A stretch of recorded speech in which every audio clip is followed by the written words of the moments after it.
Welcome back to Head to Head, the best debate show about Overwatch on our YouTube channel. It's I don't the think there only one. are any other debate shows about Overwatch, actually, so I think we can claim the title of the best one. Oh yeah, and even if there are other ones, fuck them.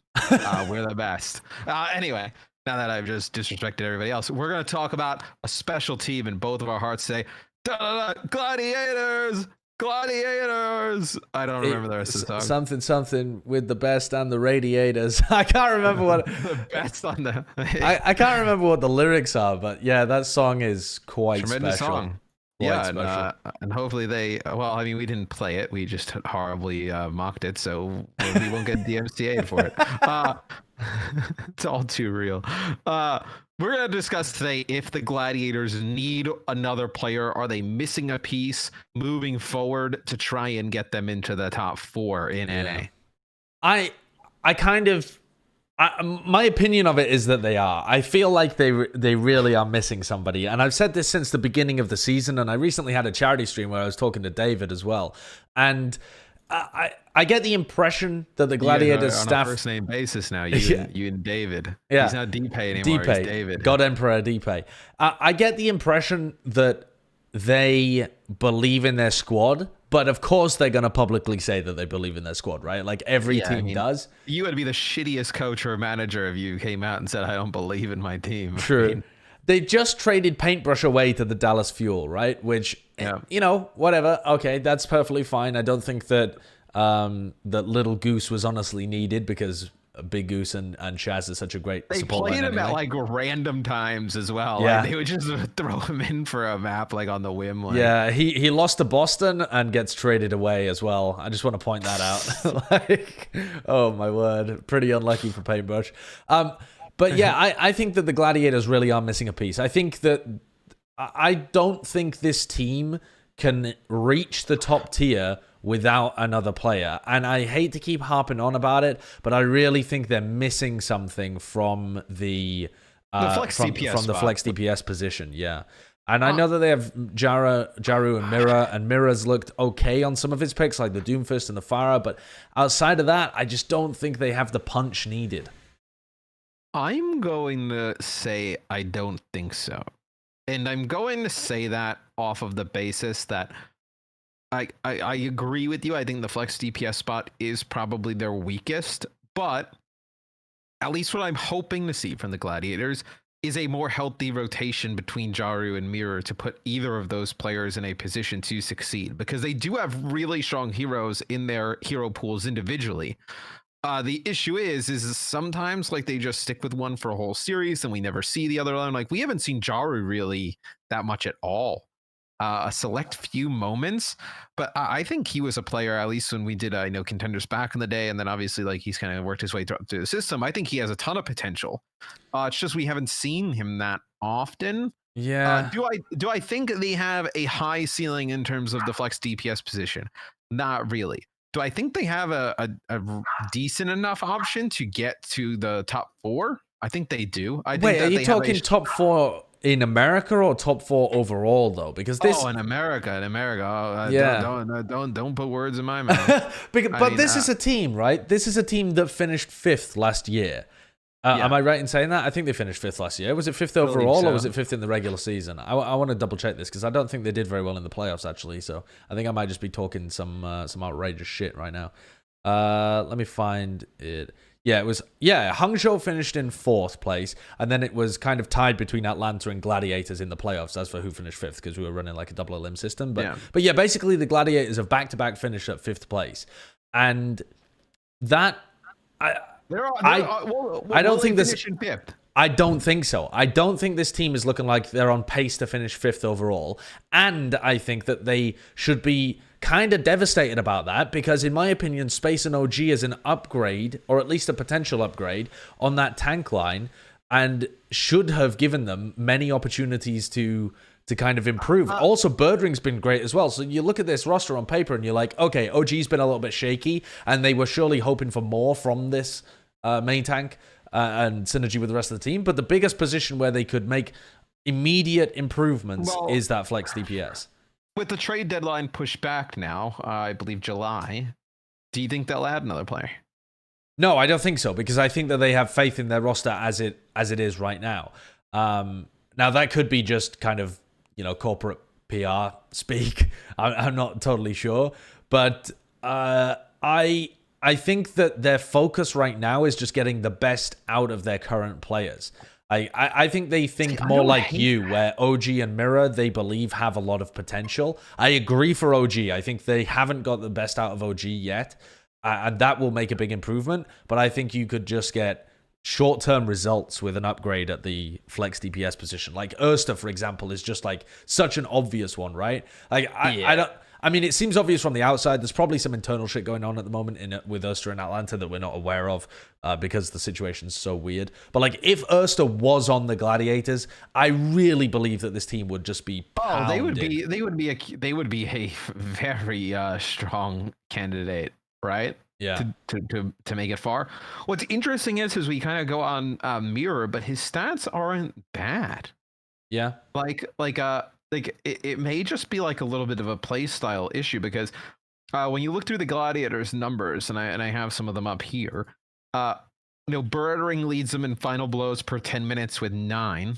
Yeah. Which is pretty decent. That is very good. And also a big credit to DP and the rest of the Gladiators coaching staff for taking the risk on Birdring and actually helping him kind of bounce back, because we thought that guy might just be straight washed, and I think just the refreshing new atmosphere. And actually, David said when we were doing this charity stream that Birdring actively wanted to play on a mixed roster, a mixed language team.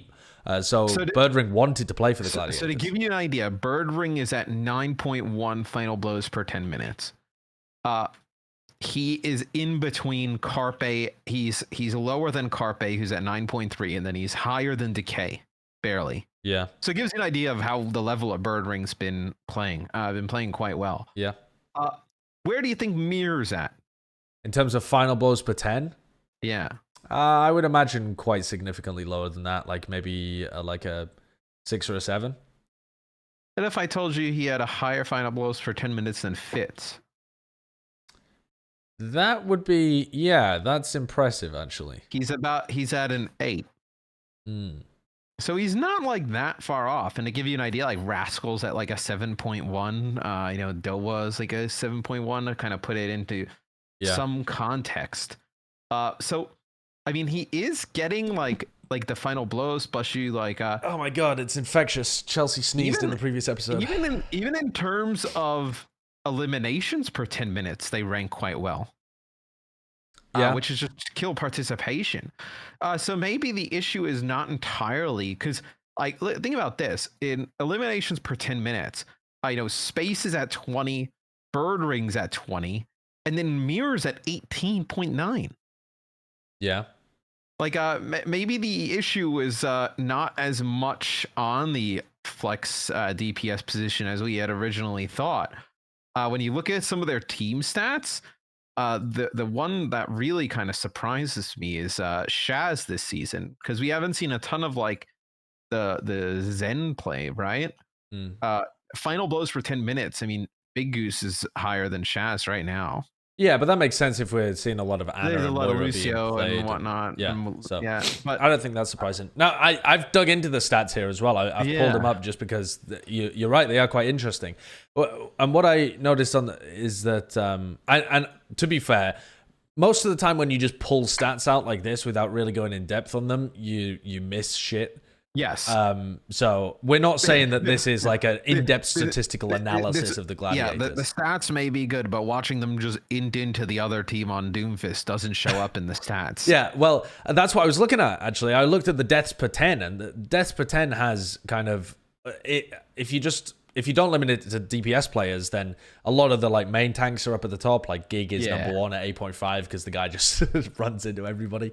But Mirror's right up at the top there. I think he's in like top 10 of league-wide deaths per 10 at 6.9. So he's second on the team. Yeah, and so he's. I don't know. I feel like when I watch Mirror play, I don't feel like he gets. I don't know. I feel like he doesn't have as large an impact as some of these other DPS players in terms of the team fights that they end up winning. And I think that when you look at the teams that Gladiators has played against, they have had some relatively easy opponents in the recent weeks. Like they played against Toronto, they played against Boston, they played against Washington. And the fact that they lose to Boston, albeit with an improved looking Boston, it doesn't bode well for the future. Like this is a team I think that is underperforming right now. Like they aren't performing at the level. I don't think they're performing at the level that they would have liked to play at. Well, I think they're right about where they're supposed to be in terms of roster. That's why I think like to say that they need to add another piece. Like, I mean, they're kind of trending in the same area that they were last season as well. Maybe a little bit lower. I mean, maybe a little bit lower, but like, is it a noticeable difference? I don't think so. I think this is some raw banana bread that I've been asked to taste. So, oh, okay. It looks like peanut butter. Yeah, that's delicious. That's raw banana bread. Delicious. Yep, fantastic. Please whisk some of that up. I do feel like they're right where they're supposed to be as a team. And look, if they believe in Mir and Jaru, like I think you have to kind of give them at least the season to really kind of pass judgment on them. But like, do I think if they would have kept last year's roster, they'd be in the same spot? I actually think last year's roster probably would have been worse this year. That's like considerably worse. I mean, that itself is an interesting point because I feel like the most obvious upgrade was OG from Raw, right? Like that's where nobody had any questions about it. But I think that hasn't actually been that much of an upgrade because OG's been a bit inconsistent, and there were downgrades almost everywhere else. OG is an upgrade from Raw? No, I do think that it's an upgrade. But because OG is also inconsistent, like some days you get a guy that's pretty similar to Raw, and then some days you get a guy who's dominating. But until OG can play consistently at that like dominating level, it's not worth like you lost Decay, you lost Surefour as well, and I mean there's an argument that Void is better than Space too. I think Void and Space is like a really close argument. Yeah. That's between those two players, but like with what we've seen from Surefour, Hydration this season, Roar, like if you would have brought back that same roster, I feel like they would be in a worse spot. You would have had Decay, but I mean, yeah, sure, but what would your second DPS have been? Like it wouldn't have been like you would have had this like incredible combo. Like they had Decay last year on DPS and it didn't work, and then I mean it did work. It got them to 5th place. Right, but I don't think that team would have placed 5th again this year. No, I don't think so. I think the overall skill of the league has gone up. You're right. And so even if the Gladiators, I think they've broadly speaking made like side grades, not necessarily upgrades in their roster. Yeah. But yeah, I think that. I think if you, the thing is, versus the last one. Yeah, they haven't improved at the same rate as the rest of the league, and so looking forwards to the second half of the season, Gladiators fans, I think, should temper their expectations. They shouldn't expect this team to be hunting for a top 5. But a top 5 within America, I think, is fine. And I really do think that if the Gladiators can make some sick acquisition that they haven't even hinted at, but if they did make some kind of sick acquisition for like Erster or I can't even think of who else is available as like an incredible. I mean, Erster isn't available as well, but. He's disappeared, so. Is there anyone else out there? I mean, it would have been Haxal, right? But he didn't want to play for a mixed roster. Maybe if New York offloaded somebody like a Libero. Yeah, true. Yeah.